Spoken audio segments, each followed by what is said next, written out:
कहानी की शुरुआत होती है एक रेगिस्तान से, जहाँ दो आदमी एक खास किस्म की लिजर्ट यानी बड़ी छिपकली पकड़ने आए थे। एक आदमी अपना जाल वहाँ बिछाकर एक लिजर्ट को पकड़ लेता है, तभी दूसरा आदमी जमीन पर डेंजर जोन लिखा हुआ देखता है, जिसका मतलब था कि यहाँ पर खतरा है और इंसानों का आना यहाँ पर मना है। तभी देख वो अपने साथी को यहाँ से निकलने का कहता है और फिर जब वो अपना बिछाया जाल निकाल ही रहा था कि तभी उसे अजीब सी आवाज सुनाई देती है। वो चेक करने जब आगे जाता है तो देखता है कि वहाँ एक काफी बड़ा गड्ढा है। उसे काफी अजीब लगता है कि इतना बड़ा गड्ढा आखिर रेगिस्तान के बीचों बीच होने का मतलब क्या है, मगर तभी वो देखता है कि उसका साथी अचानक से उस गड्ढे से बाहर आता है। वो काफी डरा हुआ था और मदद मांगने लगता है। इससे पहले कि वो कुछ समझ पाता तभी नीचे से एक काफी बड़ा क्रिएचर खींचकर उसे अपने साथ ले जाता है। ये देख वो डर जाता है और अपना बाइक लेकर वहाँ से निकलने लगता है, लेकिन मुसीबत बाइक चलती ही नहीं। और फिर तभी उस क्रिएचर का बड़ा सा हाथ बाहर आकर इस आदमी को भी पकड़ लेता है और खींचकर गड्ढे में अपने साथ ले जाता है। फिर इसके बाद हम दो सिंगर्स को देखते हैं जो बहन भाई थे और एक साथ एक क्लब में गाना गा रही थी।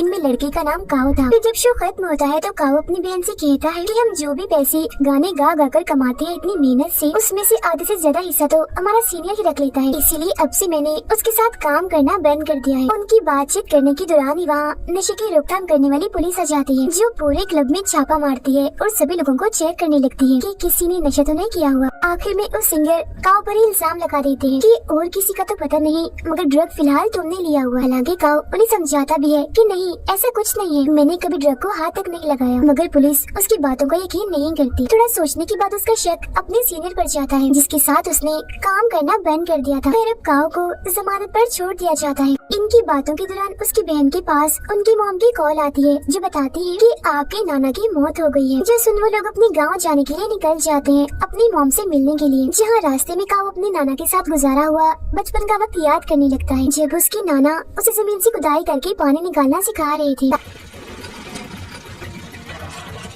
ताकि गांव वालों की पानी की जो तंगी है वो दूर हो सके। अब कुछ ही वक्त के बाद वो लोग अपने घर पहुंच जाते हैं और अपनी सारी फैमिली से मिलती है। तभी यहाँ एक लड़की जिसका नाम फोन था वो आती है, जो काओ की बचपन की दोस्त थी और अब वो एक काफी मशहूर यूट्यूबर बन चुकी थी। वो यूट्यूब पर वीडियोस डालती। काओ फोन से बात करने की कोशिश करता है, मगर वो उससे काफी नाराज थे और ठीक से उससे बात नहीं कर रही थी, क्योंकि आज 10 साल के बाद काओ अपने गाँव वापिस आया था। इस बीच उसने अपने दोस्त फोन से कोई भी राब्ता नहीं रखा। अब यहाँ से सीन चला जाता है काओ और फोन के बचपन में, जहाँ हम देखते हैं कि एक बार फोन के डैड काओ की नाना को वो लिजर्ड्स गिफ्ट में दे रहे थे, क्योंकि उन्हें काफी कीमती माना जाता है। ये लिजर्ड्स फोन नहीं पकड़ी थी, मगर काओ ये कहकर उन्हें पिंजरे से आजाद कर देता है कि हमें किसी को भी ऐसे कैद नहीं करना चाहिए। उसकी बात फोन को इतनी पसंद आ जाती है कि इनकी दोस्ती हो जाती है। फिर इसके बाद हम वापिस से मौजूदा वक्त में आते हैं, जहाँ हमें वही दोनों आदमी दोबारा से दिखाए जाते हैं जिन्हें हमने शुरुआत में भी देखा था। इन दोनों को दरअसल उसी क्रिएचर ने नीचे गुफा में कैद करके रखा हुआ था। तभी वो क्रिएचर वहाँ आ जाता है, जिसका साइज बहुत ही बड़ा था और वो काफी खतरनाक भी दिख रहा था।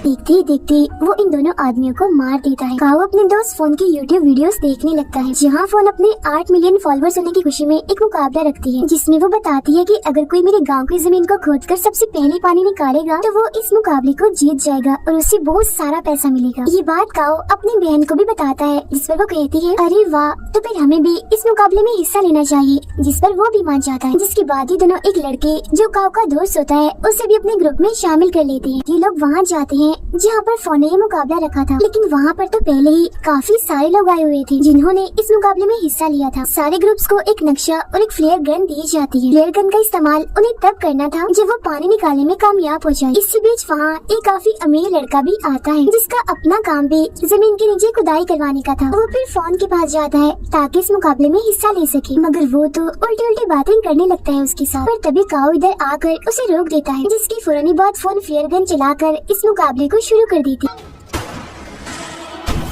ये सभी लोग पानी ढूंढने के लिए अलग अलग जगहों पर जाकर जमीन खोदने लगते हैं। जिस बीच दो आदमियों को शुरुआत वाली उन्हीं दो आदमियों की बाइक मिलती है जो उस क्रिएचर का शिकार बन चुके थे। वो दोनों फिर उस बाइक को लेकर आगे बढ़ते, मगर तभी वो क्रिएचर जमीन चीरते हुए इनके साथ